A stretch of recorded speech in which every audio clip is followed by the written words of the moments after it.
আসসালামু আলাইকুম।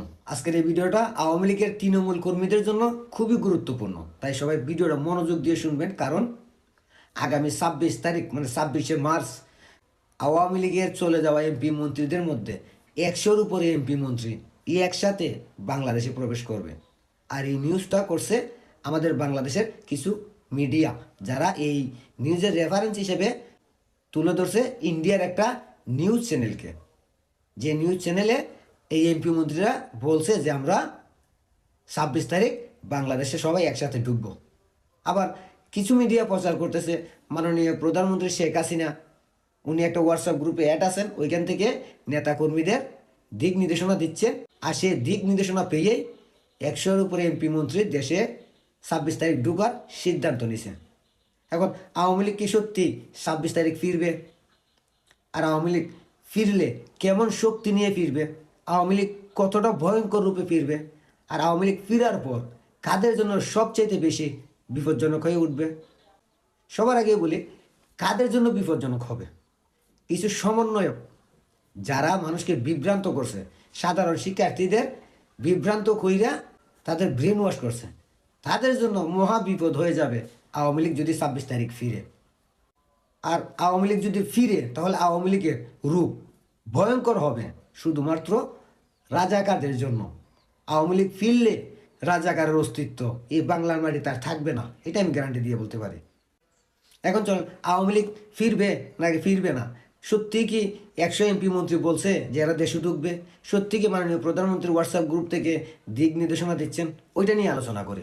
কারণ আমরা সাধারণ আওয়ামী লীগের কর্মী, আমরা কখনোই দলকে ব্যবহার করি নাই, দলের জন্য কোনো সময় দলের পক্ষে কথাও বলি নাই। এই 5 তারিখের পর থেকে হয়তো আমি কথা বলতেছি, আমার জীবনে আমি রাজনীতি করি নাই, রাজনীতি আমি পছন্দই করি না, কিন্তু এখন আওয়ামী লীগের পক্ষে কথা বলতেছি, বাধ্য হয়ে বলতেছি। কারণ আওয়ামী লীগের যারা সুবিধাভোগী ছিল তারা চলে গেছে, এখন আওয়ামী লীগের পক্ষে কথা বলার লোক নাই, আওয়ামী লীগের পক্ষে বিভিন্ন গুজব ছড়ানো হচ্ছে। তাই আমি বাধ্য হয়েই এই আওয়ামী লীগের বিরুদ্ধে যারা গুজব ছড়াচ্ছে তাদের বিরুদ্ধে কথা বলি এবং স্বাধীনতার পক্ষে কথা বলি। ঠিক আমার মতো লক্ষ লক্ষ কোটি কোটি আওয়ামী লীগের কর্মী আছেন যারা এখন বিপদে আছেন। শুধুমাত্র তাদের জন্যই আজকের এই ভিডিও। আপনাদেরকে সতর্ক থাকতে হবে, বুঝতে হবে কোনটা গুজব, কোনটা রিয়েল আর কোনটা বাস্তব। আচ্ছা, মাননীয় প্রধানমন্ত্রী তো হোয়াটসঅ্যাপ গ্রুপে অ্যাড আছেন, আমাদের দেশের মিডিয়াগুলো জানলে কি করে?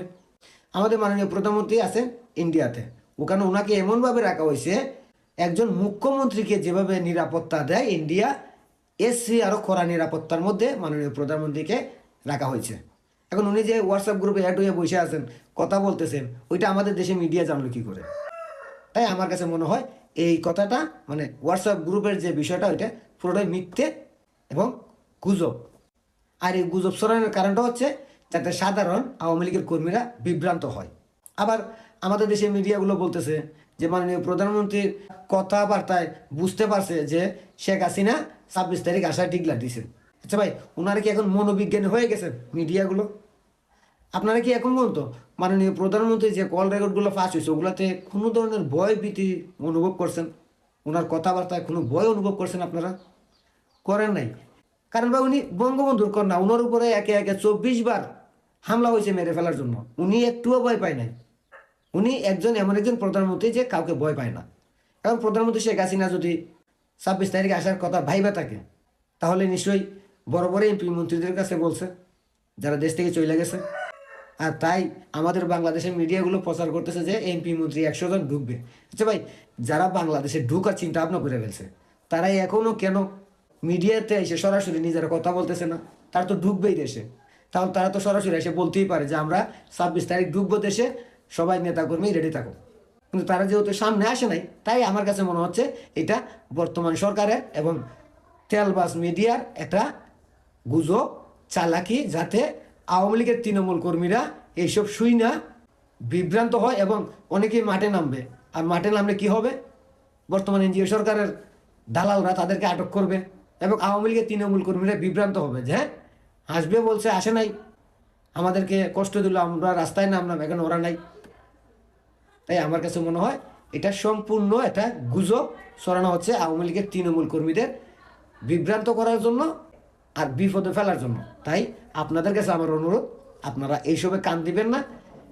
যেদিন মাননীয় প্রধানমন্ত্রী শেখ হাসিনা সরাসরি ফেস টু ফেস অনলাইনে আইসা বলবে যে আমি এত তারিখ ঢুকবো, ওই দিন থেকে আপনারা প্রস্তুতি নেবেন। আর এমপি মন্ত্রীদের কথা বলে যেদিন ওনারা নিজের আইসা ফেস টু ফেস, এখন অনেক ইউটিউব চ্যানেল আছে আওয়ামী লীগের পক্ষে কথা বলে, অনেক মিডিয়া আছে, তাদের সামনে আইসা সরাসরি যখন বলবে যে আমরা এত তারিখ ঢুকবো, ওই দিন তৃণমূল কর্মীরা প্রস্তুতি নেবেন। তার আগে এইসব গুজবি মিডিয়ার কথায় কান দিবেন না, আপনাদের কাছে আমার অনুরোধ। কারণ বঙ্গবন্ধুর কন্যা ভয় পাওয়ার ব্যক্তি নন, ভয় পাওয়ার মানুষ নন। উনি যেদিন ঢুকবে সরাসরি ডিগলা দিয়ে ঢুকবে, তাই আমরাও সরাসরি ডিগলার অপেক্ষায় রইলাম। কোনো গুজবে কান দিবেন না আপনারা, আর সবাই সেফলি থাকবেন। আমরা আগে অনেক সময় আছে, আমরা দেখি প্রধানমন্ত্রী কি বলেন, আমরা দেখব, বুঝবো, তারপরে প্রস্তুতি নিব। সবাই ভালো থাকবেন, সুস্থ থাকবেন, যে নিজ নিজ হেফাজতে থাকবেন, দেশকে ভালোবাসবেন, দেশের মানুষকে ভালোবাসবেন, দেশের জন্য চিন্তা ভাবনা করবেন। সব ভালো থাকবেন, সুস্থ থাকবেন। আল্লাহ হাফেজ। ইনশাল্লাহ আওয়ামী লীগ অবশ্যই ফিরবে। জয় বাংলা, জয় বঙ্গবন্ধু।